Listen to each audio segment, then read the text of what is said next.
atração. Sequência nova Da televisão e da Colomi. o seu canal 4. Vai lhes mostrar um novo show espetacular. Eu fiz muita coisa. Eu tenho 84 anos, faço em fevereiro 85. E a vida em meios de comunicação, em áreas de administração pública, ela é um pouco extensa. Na mídia, comecei em 6 de janeiro de 1958.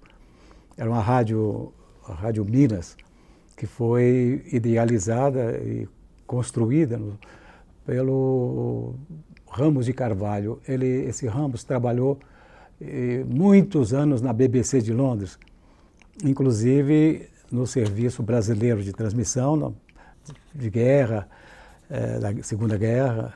E ele, quando retornou ao Brasil, criou essa emissora musical, a primeira emissora musical que se tem notícia no Brasil. E daí eu comecei 6 de janeiro de 58. Em 60, eu fui convidado para trabalhar na Rádio Mineira. Foi também um lançamento nacional, praticamente nacional,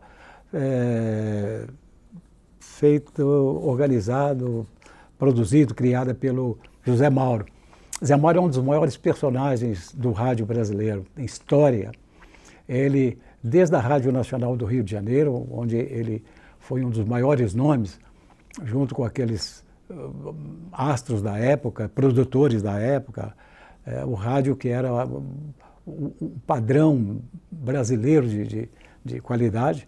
Ele implantou, quando se transferiu para os Diários Associados, que ele implantou na Rádio Tamoio música, somente música.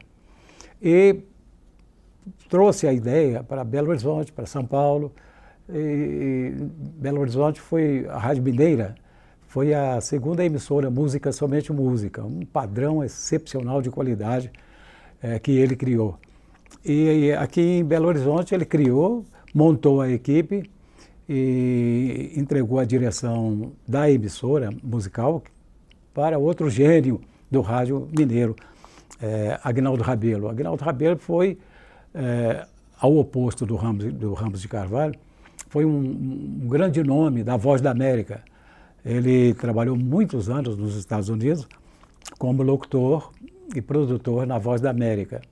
E ao retornar a Belo Horizonte, ele teve uma atuação bem antes na Rádio Confidência, etc. E foi convidado e aceitou assumir a Mineira Música, somente música, que era, antes ela era eclética, a partir de 59, 60, passou a ser música, somente música. Eram intervalos, eram 7 minutos, 2 músicas, 3 músicas, e a cada 15 minutos, mais ou menos, 2 ou 3 anúncios, e música, uma produção musical. Tinha os maiorais do disco, que selecionavam as músicas, e os locutores, ele criou uma equipe de locutores, um padrão de locução na Rádio Mineira. Esse padrão envolvia 7 locutores, que eu não vou falar por mim, porque eu falo também pelos demais. Era um padrão de voz maravilhoso, uma dicção ótima.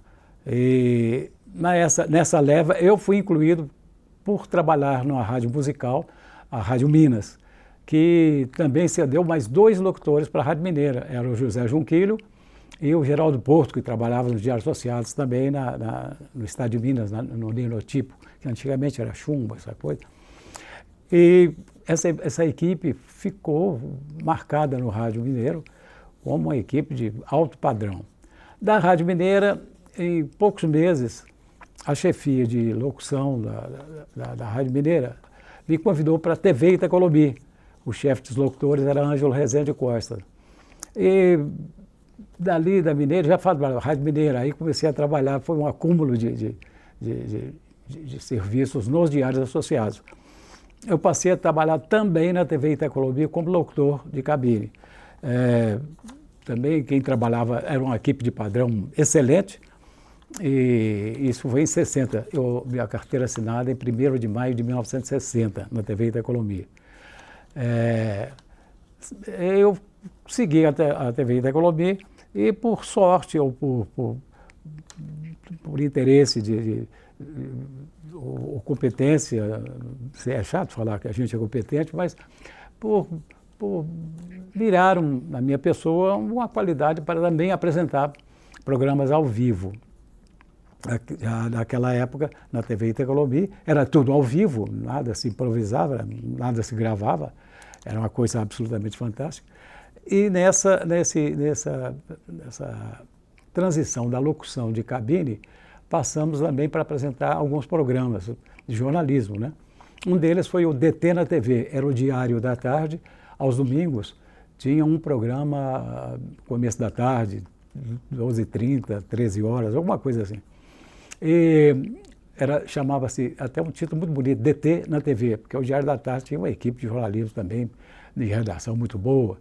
E esse programa foi levado ao ar aos domingos, muito bom, e eu fazia o noticiário internacional e tal. Dali para frente foi se evoluindo e a gente passou a fazer locução e alguns programas e tal, e foi seguindo. E nós, nesse trabalho, foi até curioso, porque em agosto de 1961, algum tempo antes, uns dias antes, meses antes, um incorporador muito famoso, Múcio Ataíde, ele começou a construir um clube de alto nível para rivalizar-se com o iate, porque o iate era a coqueluche, né? Um clube construído com obras de Niemeyer, aquela coisa toda bacana, bonito. E ele criou uma estrutura moderníssima de um clube social. Era o Pampulha Yacht Club PIC, que era o nome simpático que todo mundo chamava, que é o PIC, estou vendendo cota do PIC. Era na Orla da Lagoa, uma construção moderna. E, paralelamente a isso, o Múcio contratou da TV Itacolomi, comercialmente, um telediário, também à tarde, às 12h30. Só que a inovação, porque a TV Itacolomi criou na época um sistema de transmissão que envolvia, a gente recebia alguns programas via links de São Paulo e do Rio, aquelas transmissões parabólicas, né? As guias eram... É um problema de engenharia de imagem que alguém pode explicar, o Vitor Purri Neto, com talento, que criou esse sistema das parabólicas. Ela transmitia do Rio para cá e invertia-se a transmissão. Era da TV Itacolomi para a TV Tupi Rio e TV Tupi São Paulo. Aí deu uma coincidência que na estreia do programa, em 13 de agosto de 61, os soviéticos, a União Soviética, naquela Guerra Fria, ela implantou a construção do Muro de Berlim, cercando Berlim, chamada Berlim Oriental, que era uma divisão em 4 potências vencedoras de guerra. Ela cercou Berlim no lado dela, na administração soviética.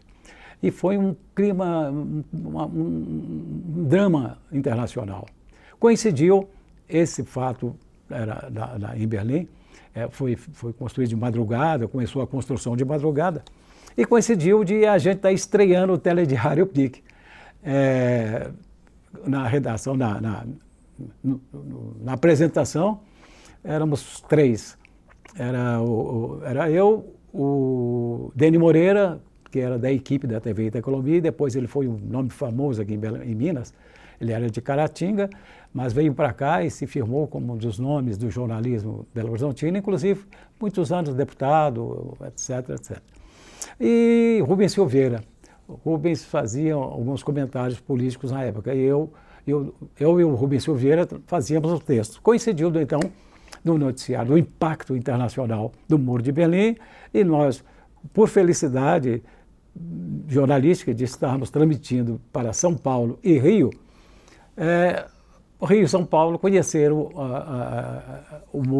a construção do Muro de Berlim às custas da transmissão da TV Itacolomi, um marco. O programa era um jornalismo excepcional, muita qualidade, muito bem feito, um telejornal com direção jornalística do Afonso Torres, que era também um grande nome do jornalismo mineiro, e marcou a época. Erasmo, Oi? uma dúvida, nessa época, como que era fazer esse jornalismo? Porque não tinha internet como tem hoje. Como que vocês ficaram, por exemplo, sabendo da construção do Muro de Berlim? Pelas agências internacionais, porque o Vitor Purri, eu sempre exalto a figura do Vitor Purri, um engenheiro que montou a TV Itacolomi, esteve nos Estados Unidos, trouxe equipamento RCA, é um último padrão, uma última qualidade de tecnologia. Eu não posso falar em tecnologia porque é coisa própria de conhecimento deles, mas era um gênio em matéria de engenharia. E ele na montagem do esquema, você fala da qualidade do programa? Eu falo, como que vocês faziam jornalismo naquela época? Como que vocês tinham acesso a essa informação, por exemplo? Pois porque o Vitor montou, tinha um esquema ele recebia da UPI, ele tinha um transmissor enorme de recepção da UPI direto dos Estados Unidos, não sei se de Washington ou de Nova York. A sede da UPI me parece que era Nova York, mas a UPI tinha um leque internacional de transmissão, né? A agência. Tanto é que a UPI era a base do Repórter Esso, era a UPI, porque depois a Associated Press, em forma secundária, a France Press, depois, posteriormente, mas a UPI era a agência que tinha liderança, a melhor qualidade em transmissão imediata dos fatos. E na TV Itacolomi existia, nessa recepção, um equipamento muito grande, sintonizado diretamente com a UPI, em espanhol. E a gente recebia tanto as telefotos quanto o material. Aparece muito em cinema, aqueles filmes antigos, a recepção de transmissão, batendo as teclas, tudo. Um negócio genial, né? E as notícias vinham chegando, que a gente traduzia ali o espanhol, e tinha uma equipe que redigia o jornal, o Telediário PIC, desde manhã cedo.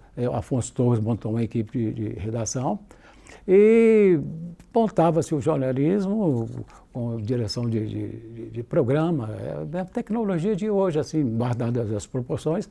Não tem um diretor de programa, um diretor de estúdio, a apresentação, só que no papel, né? Não é teleprompter. Então, mas muito legal, a gente lia bem antes e estruturado, muito bem estruturado, tanto o noticiário local, nacional e internacional.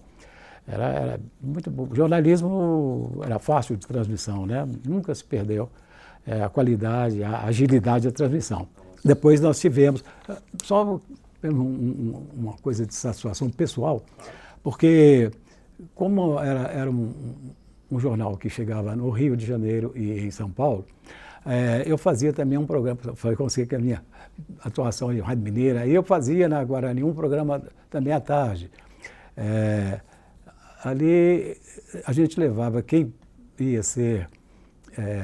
participar de programas na TV Itacolomi, levava-se na Rádio Guarani para dar um retorno bom e emoldurar ainda mais a chamada do programa.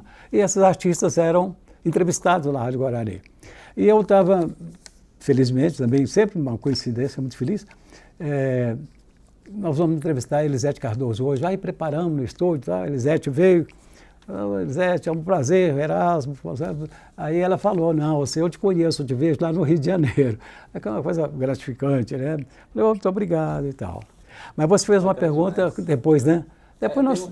depois do Telediário, quais outros programas que você... Nós tivemos, aí nós passamos de uma época, nós passamos ao esporte.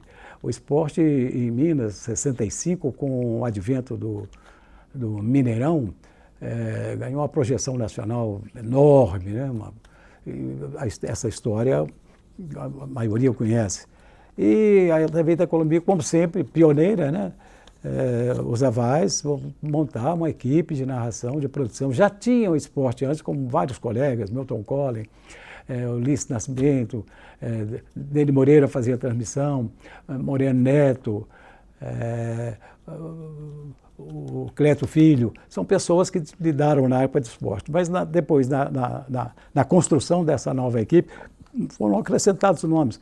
E vieram, então, o Fernando Sasso, uma legenda em transmissão esportiva, né?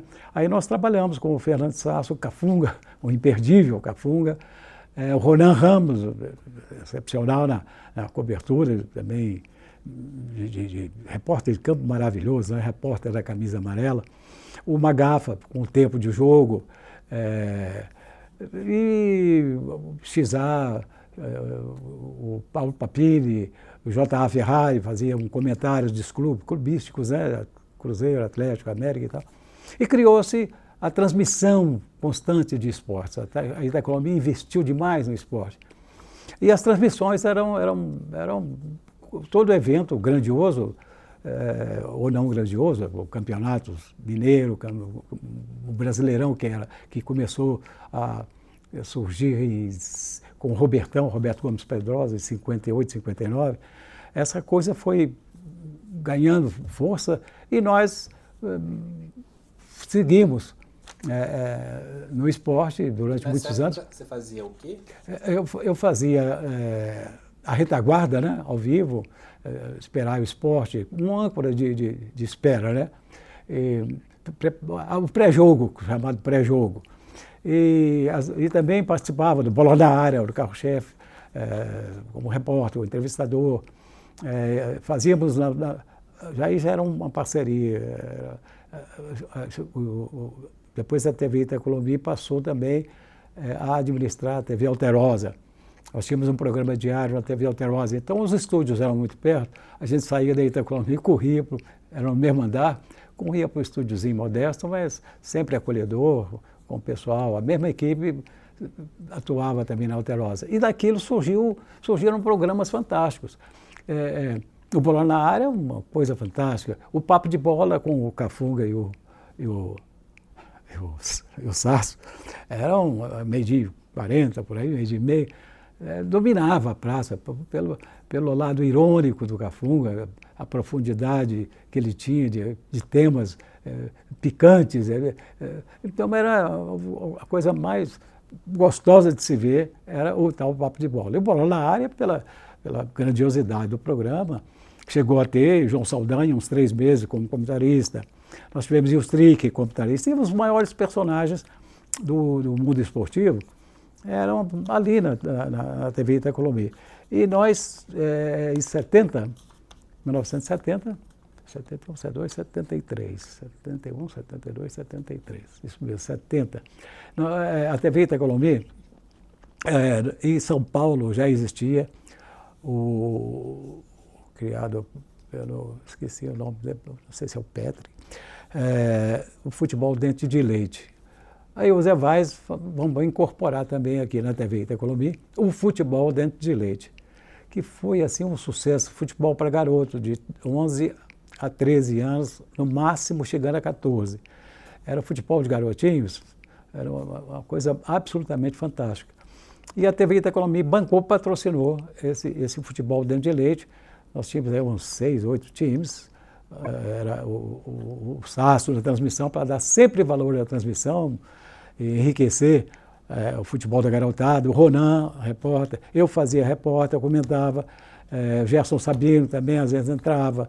A equipe se dedicava ao máximo para a transmissão. E os jogos eram em Lourdes, no campo antigo, campo do Atlético, Antônio Carlos, o estádio, eram no JK, que era o campo de Barro Preto do Cruzeiro, era no América, era o Alameda, né? Estádio Otacílio Negrão de Lima, ou então em Contagem, no campo do Itaú, que era excelente. E esses jogos eram distribuídos e a TV Itacolomi transmitia às 10 da manhã. Era um show, aquela meninada jogando bola, com treinadores, todos uniformizados, um espetáculo. Daquele futebol, para se ver como como era importante, como foi importante a qualidade do futebol dentro de Leite. Alguns dos maiores nomes do futebol brasileiro foram formados naquela meninada de 13, 12, 13 anos, no máximo, 13 anos, quase 14. Você teve Reinaldo, um monstro de jogador, Toninho Cerezo, um jogador fabuloso, Éder Aleixo, que jogava na América, o Cerezo jogava no Atlético, o Cerezo era um volantezinho magrinho daquela época, era um fantástico jogador, com aquela qualidade. Reinaldo, não preciso falar. O Kleber, que foi jogador também do Atlético, chegou a jogar no Flamengo. O João Leite era goleiro. Luizinho, zagueiro, foi da seleção brasileira também. Então eram fenômenos que surgiram no futebol dentro de Leite, uma glória da TV Itacolomi ter participado dessa história, sabe? Nessa época do esporte, você disse que você era locutor, também apresentava, fazia reportagem? Eu cheguei até a narrar o jogo. Chegou a narrar o jogo também? Porque uma vez o Sassi ficou meio doente, teve um Atlético Cruzeiro que eu narrei, o Zé Baixo, não, agora você transmite. Falei, pô, não tem coisa pra isso não. E como que era naquela época a transmissão assim no estádio? Porque não tinha a tecnologia que tem hoje, imagino que devia ter uma experiência. Não, mas a Itacolomi sempre foi vanguarda nisso. O departamento de engenharia, como eu digo, né, o Vitor Purri, ele tinha uma equipe de retaguarda de diretores e engenheiros técnicos fantástica. O Pedro Esteves, que era diretor de transmissões externas, o Marcirila, Adalto Cardoso, respaldado pela direção e financeiramente a Itacolomi investia em equipamento. Vê que microfone sem fio, o Ronan trabalhava com microfone sem fio na pista, câmera, a primeira câmera de pista, a TV Itacolomi tinha para produzir transmissões. Então era uma vanguarda. A TV Itacolomi foi vanguardista nessa questão, não ficava para trás não. Tecnologia de som, cabine bem montada, equipamento de transmissão muito bom, som perfeito, transmissões sem sujo. A tecnologia da TV Itacolomi era invejável. Como que era a transmissão de jogos, assim, antes da rede? Porque, beleza, em 65 começou a ter videotape, mas a rede de satélite tudo, ela começou nos anos 70. Então, por exemplo, quando um time brasileiro ia jogar fora de BH, fora de Minas, como que era? A Itacolomi mandava equipe? Tinha como eu falei, no sistema antigo de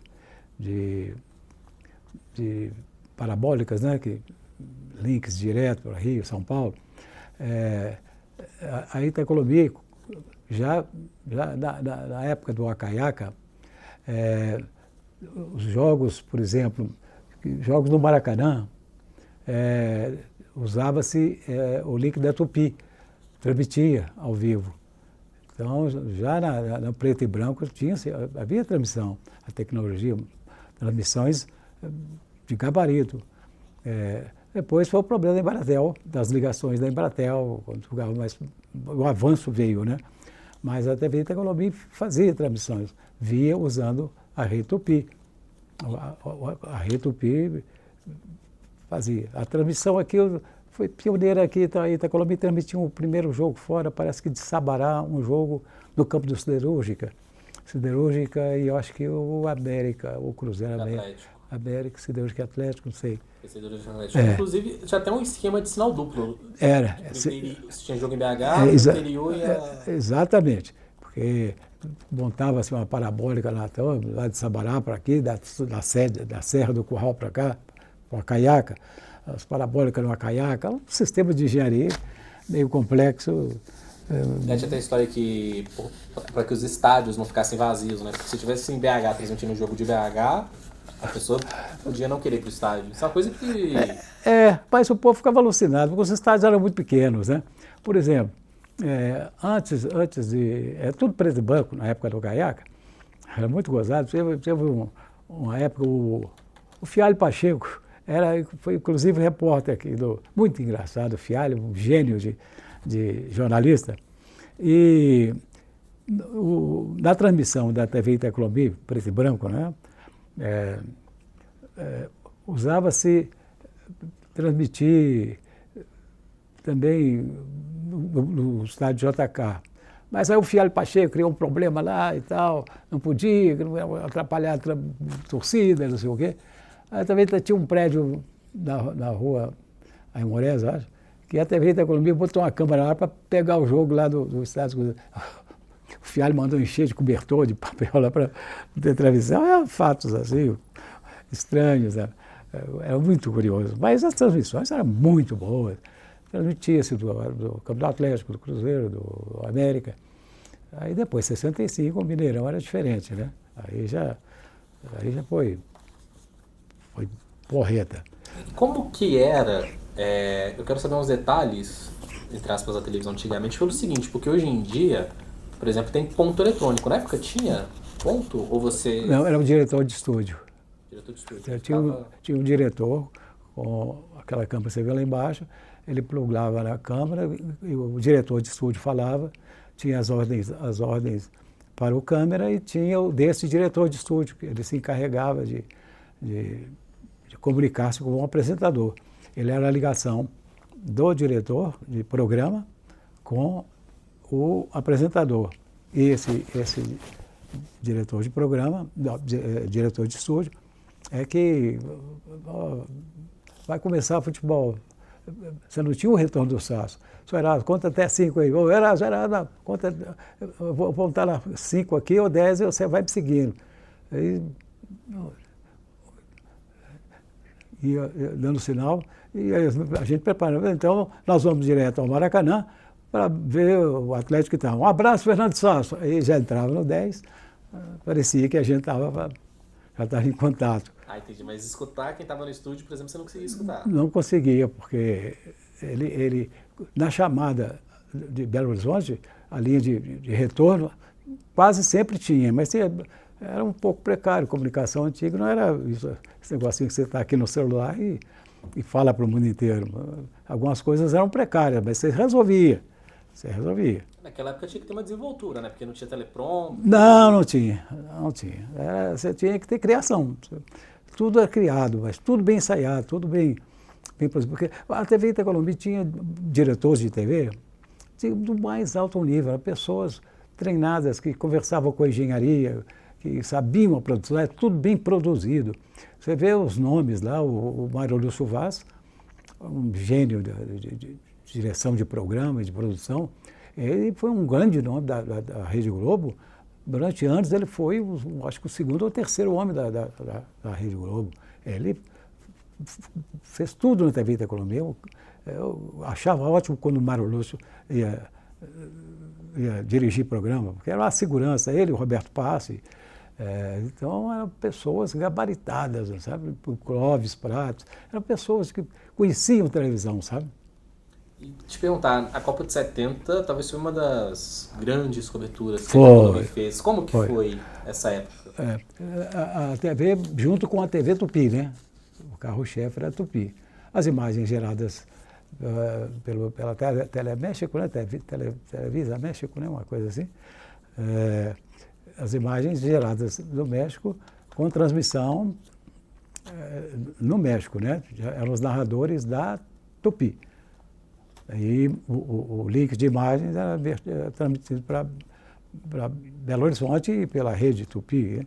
Na época o sistema o Brasil foi muito avançado em telecomunicação, né? A Copa não teve problema, foi uma transmissão perfeita, sabe? Mas tinha a equipe, a TV Itacolomi, não sei quem foi, não sei se o Sasso estava. Sasso era um dos narradores, Fernando Sasso estava. E você ficou daqui de Belo Horizonte? Aqui em Belo Horizonte, eu e o Ronan, na pré-hora, né? A gente estava ali, entrevistava pessoas, aquela emoção de Copa, né? Esquentar a transmissão, né? E como foi a reação das pessoas na rua, quando passava o jogo? Era ótimo. Como foi a reação quando o Brasil foi campeão? Era uma coisa assim, ótima, porque a pessoa saía para a rua para comemorar, né? E hoje o cara comemora em casa, sai soltando foguete por aí, mas era uma comemoração, o povo gostava de ir para a rua. 70, a Afonso Pena encheu de gente, né? A chegada dos jogadores foi era o Piazza, o Tostão e Dario, né? Eram os mineiros, uma festa, carro com bombeiro, governador recebendo, né? E a TV ali em cima, filmando. Então, os nossos tinham um tratamento especial pela nossa equipe, né? Os mineiros eram muito valorizados, a participação deles, né? E recepção a esses jogadores, a TV da Economia saía na frente. O Ronan comigo, com o Sasso, e esses eventos eram marcantes na TV. Na era de esporte e jornalismo, era forte. Fora a área de artística, né, de teleteatro, eram coisas monumentais, né, que a TV da Economia produzia, com cenário próprio, tudo montado dentro dela, né? Tudo era montado lá dentro, carpintaria, cenografia, tudo na base da carpinteira ali, do pessoal de equipe mesmo. Negócio absolutamente fantástico, inédito. Acho que na TV Mundial a gente não conhece como era, mas deve ser com o mesmo carinho, mas só que aqui era uma coisa fantástica. Viu? Perguntar, na fase final da Itacolomi, assim, antes da ditadura, caçar a concessão, como que foi esse momento? Porque assim, o que a história conta é que lá em São Paulo, no Rio de Janeiro, a situação estava realmente complicada, mas como estava a situação aqui? Olha, aqui não existia, é o que eu me lembro, né? Porque eu não vivi a questão da direção, o tratamento dado da direção, mas havia a sensibilidade, não apenas nossa, de funcionários, mas de autoridades, de governo. Quando se falou de ameaça de caçar canal, essas coisas, houve um protesto mineiro, uma coisa de Minas, né? A Itacolomi era considerada uma coisa mineira, uma coisa de Minas, patrimônio mineiro, patrimônio de cultura mineira. Aquilo foi um abalo, aquilo é um protesto geral. Como é que pode um governo fazer isso sabe que intuito? Ele sabe, a ditadura sabe com que objetivo escuso por os nazistas. Mas foi uma revolta. A gente que eu já não estava, eu tinha já mais dedicado, já há uns 2 anos, 3 anos antes, mais ao Estado de Minas, que eu convergi também parte da minha carreira para o Estado de Minas, que eu também fiquei lá 35 anos no Estado de Minas. Então, eu trabalhava demais na rede, né? O associado está para mim como um esteio da minha vida profissional. O sentimento de fechamento da Itacolomi foi uma dor para o mineiro, uma coisa dolorosa. Foi uma tristeza, um choque, né? Um choque emocional. E a insensibilidade da ditadura, né? Fazer o quê?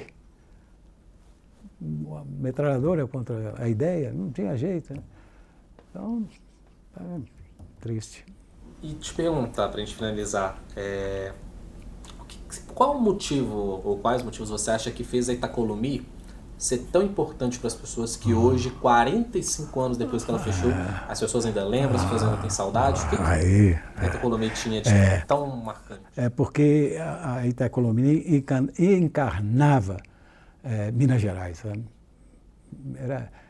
Era Minas Gerais, a defesa de Minas, a cultura mineira, tudo voltado para as coisas de Minas. A gente sentia na rua, você andava, o pessoal cumprimentava, parabéns, falando. Isso acontecia com todo o cast, porque era muito grande na TV Itacolomi. O produto Itacolomi envolvia um leque de pessoas no teatro, no jornalismo, no esporte, da comunicação, e junto a isso tinha uma sustentação também muito boa de respaldo no Estado de Minas, na TV na Rádio Guarani, todo esse voltado para era um dodói, olha, intocável. O que aparecia na TV Itacolomi era a verdade absoluta. Você não Não tinha o que discutir. E o sentimento, o carinho, né? O principal disso era até hoje. Eu saio, às vezes, o pessoal mais antigo, né?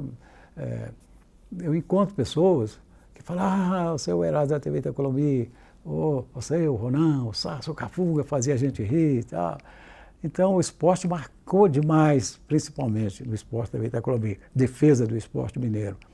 E, de um modo geral, o carinho de todos com a TV como um todo, né?